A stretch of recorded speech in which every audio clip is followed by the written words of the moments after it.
Hello, welcome to Think for Yourself Studio. We have with us today Jessica Harper, who is a candidate for state representative of the 93rd Ohio House District. The 93rd Ohio House District is composed of Gallia County, Lawrence County, and Jackson County here in southeast Ohio. Jessica's background briefly is, well, we'll let her talk about it a little bit. Where do you live? What city and state? Don't give us the address. I live in Ray, Ohio, which is just a little spot out in northern Jackson County. As they say in God's country? Yes, it is. Okay. And where do you work? I work at Jackson High School for Jackson City School District here in town. What do you do? I am the high school government teacher. Of course you are. Yes, I am. And how long have you been teaching? I've been teaching a total of 10 years, and I've been teaching government for the last 3 years. Do you have an educational background in college? Yes, I do have a master's degree in education. And before that? And before that, I earned a bachelor's degree in agriculture from the Ohio State University. Okay, so you're a Buckeye. Yes, I am, through and through. Yeah, well, that's some of us. And I think you got your master's at OU? I did. I earned my master's degree at OU. So you're a Buckeye and a Bobcat, so Yes. you're kind of covering the bases. Yes, every time. Okay. And, of course, we like Rio Grande around here, too. Yes, well, and it's funny you say that. I actually spent my first 2 years of college at Rio Grande. Okay. Yes. Very good.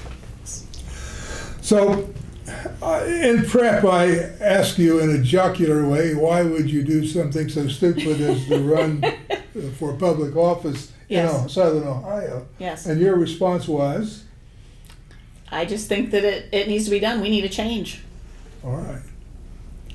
I want to talk a little bit about some of the issues that may be salient or important this time around. And Dennis, please kick in, because I know policy-wise you're just steaming. I am. Well, folks, this is Dennis Reinhart. You know him. He's my co-host. So what do you think is the number one issue as far as you're concerned?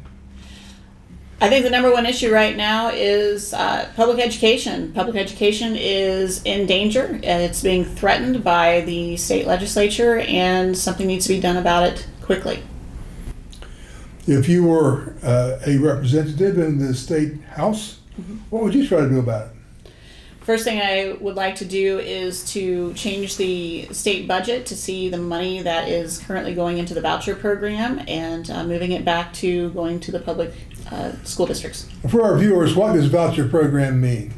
The voucher program is a program that was initially established by Matt Huffman a number of years ago that allowed private schools and charter schools to receive money through a voucher. They give it to families who have children attending the school that would basically help cover the expenses of their tuition. Okay, and these folks have private schools. It's perfectly okay to go to a private school if you choose. Yes, it is. The problem is that, as I understand it, they increase funding to private schools and at the same time decrease funding to public schools. That is exactly what they're doing. So that although the legislature may say we're spending more money on education, what they're really doing is spending more money on private and parochial schools, less money on public schools. Yes. And that's been a problem that's reverberated around certainly our district Yes. for some time. Phil Howard has sat in the studio and talked about it to some extent, and has lots of public engagements in which he says public education in Ohio is in danger. Yeah. And if you compound that with apparently the real estate tax problem, the voting public should be considering this. And it's all kind of interrelated to Yes. the property tax, the school funding issue, Yes. all of that, and taxation in general in Yes. Ohio. Yeah. Another issue that we talked about our prep, and that is kind of bouncing around the county, especially right now, is this business about data centers. Yes. What's your position on the data centers? Data center, Dennis, what is a data center? Well, they're building them all through the Appalachian counties, and big companies like Meta, I guess it's Facebook, Google, they're the ones that are putting these in, and it will be able to increase the output that they're doing. And the other thing is the AI that's associated with it. And one thing I want to say, AI doesn't create jobs, it eliminates jobs. And that's another problem, that these data centers are being used to forward AI. I assume a data center is a great big ass computer memory. Yeah. Basically is, yes. Yeah. It's like just a very large server. And it takes. How many acres do you Yeah. think average? Oh my gosh. I would probably say, It's hundreds of acres. I would isn't say hundreds of acres, yes. Yeah. The one in Columbus I've seen is gigantic. So in the computer on your desk, what happens with the information is that's electrons going from one place to another. That's electricity. Mm-hmm. So what you need when you have a data center is electricity. Yeah. Lots and lots of electricity. Electricity on the scale of, for example, in Jackson when we had the old A plant, atomic plant in the 50s and 60s and 70s, all that electricity, they used a large, substantial percentage of the electricity generated in Ohio down to that A plant. Well, data centers kind of have the same phenomenon. They suck up the electricity. There's more of them. Yes. I mean, it seems like every county is having one built Yes. in the southern counties. Yes. Apparently there's a proposal for a data center in Jackson County. Yes. Jessica. Yes, there is. It's being considered to put one in Scioto Township. And it's currently in talks right now, early talks, just basically looking at the property, the location, and the cost of that acreage. Yeah. What problems do you see if a data center goes in? The largest problem I feel is going to be the removal of the acreage out of producing farmland. Because if you look at it, once farmland is gone, we can't get it back. No one is making more farmland. And aside from that, we have to look at what that data center is going to do as far as pollution is concerned. We've got to look at the noise pollution that will be created with the systems running. It is going to be nearly impossible for those who are living nearby to stay there. It's also going to create a pollution problem with our water in that area. The groundwater will be contaminated. They use water to cool the systems, and the water's hot when it comes back out. It also has chemicals in it that are never going to leave our water supply. And so that will be dumped into nearby creeks, and it will pollute the water forever. Not just for a little while. The usage of water is is limited. Yes. And I've read that the very large ones use up to 25 million gallons of water a day, and the others use 5 million gallons of water a day. Yes. Every time I drive up to Columbus, on the right-hand side of the highway, as you get close to Columbus, I believe that's a data center, isn't it? Yes, it is. And it's got big round silo-looking structures. I think those are water tanks. They are. Yes. That's what they're using to. So viewers, when you go up to Columbus and you see that data, glance over to your right and look at, say how much water is going to be in those storage tanks, and how much electricity courses through. And I'm not sure what the aquifer is underneath the ground that's there, whether that's part of the Tays or not. But it would be drawing water presumably out of that aquifer also. There's a possibility of that. Yes. And we also have to look at not only the pollution is generating there, they're going to need more electricity. So that means coal-fired power plants and gas-fired power plants are going to have to produce more, which causes pollution in the areas where they're producing electricity. Or, as I understand, there might be an A plant, an atomic reactor at Piketon. Yeah. Possible.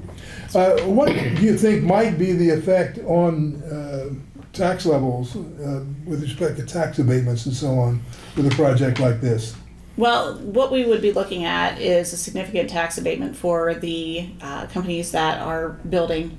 And of course, that is going to reduce the amount of funds coming into not only our county, but in the state as a whole, which we look at that is money that is being taken away from potential public school funding. Sure. That's just another tax deal. Every time you have Exactly.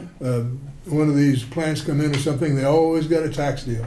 Yes. Well, this would be a big tax deal because it's a Yes. lot of land. Definitely. And I It's think a you lot have to of look at farmland. what you're getting for a tax abatement. If you get a lot of employment, a lot of people are hired, then maybe you look at it and you consider it. But these data centers are not, once the initial construction's over, they're not going to employ very many people. No. But no, they mainly can work off-site to manage the entire facility. Okay. When we were doing our prep, I asked you, well, what else do you think is important? And you had a very interesting remark to me. You said, I think people ought to be able to talk to me. Yes, exactly. I feel that if I am elected to represent the people of District 93, that I should be approachable. And I would want my constituents to feel that if they see me in public, maybe, even at the grocery store, if they want to approach me and talk about an issue that they feel is important, I want them to feel comfortable in doing that. And I also want them to know, too, that I may not be able to give them an answer immediately, but I will tell them that I will definitely do the research and get that answer to them. I don't want them to feel like as they walk away that I have done nothing for them. Would you vote your conscience, or would you vote along party line pressures? How would you go about that, do you think? It's funny you say that. I was just thinking about that this morning. How would I go about that? And I would vote more on my conscience, because I think sometimes if we vote party lines in the situation, as a legislator, that there are times when voting the party line might actually hurt our district. And I need to be cognizant of that, and always have my district first in mind. And if it is not going to improve our district or benefit our district in some way, and my party wants me to vote a different way, no, I will vote the way that I feel I need to vote. Have we asked, what is your party? I'm a Democrat. Okay. Mm-hmm. So you're opposing the present Republican regime. Yes, definitely. Changes have to be made. Definitely, because if we look at how long Republicans have been in control in Columbus, nothing has really gotten any better. It's only gotten better for a select few, but that's not good enough. Dennis and I talk about some of these issues sometimes, and we sometimes think that Southeast Ohio's just dropped into a big old black hole. Mm-hmm. They just don't care in Columbus, and I think that folks ought to go up to Columbus and do better. Yes, definitely. Mr. Stevens, the Republican, I think he may have tried to do some things during his tenure, and he got slapped down by the party. So Yes. I think it's time for a change, perhaps. Yes, We should at least I think so. about it. Definitely. Give me a chance. I am willing to work hard and make sure that Southeastern Ohio is well recognized, and that Columbus knows that we're here and we do need help, and we have a lot to offer here as well. I think one of the things too is they are unaccountable right now. Yes. And they're unaccountable because they feel they're gerrymandered in there and everything. Mm-hmm. And I think with somebody new, and what you're talking about is accountability, that you would be accountable to the people in your Yes. district, where these guys aren't. No. They're not. So, yeah. We'll see. Well, Democrats have been kicked around our county for a long time, so maybe it's time for somebody to get off the floor and fight back. Good for you. Yes, thank you. Dennis, any concluding remarks? No. Okay. I'm in agreement with everything she said. Hey, you got my vote, and I will back you 100%. Thanks, Dennis. So what we tried to do was introduce Jessica Harper of Jackson, Ohio, running for Ohio House, District Number 93. Please consider her.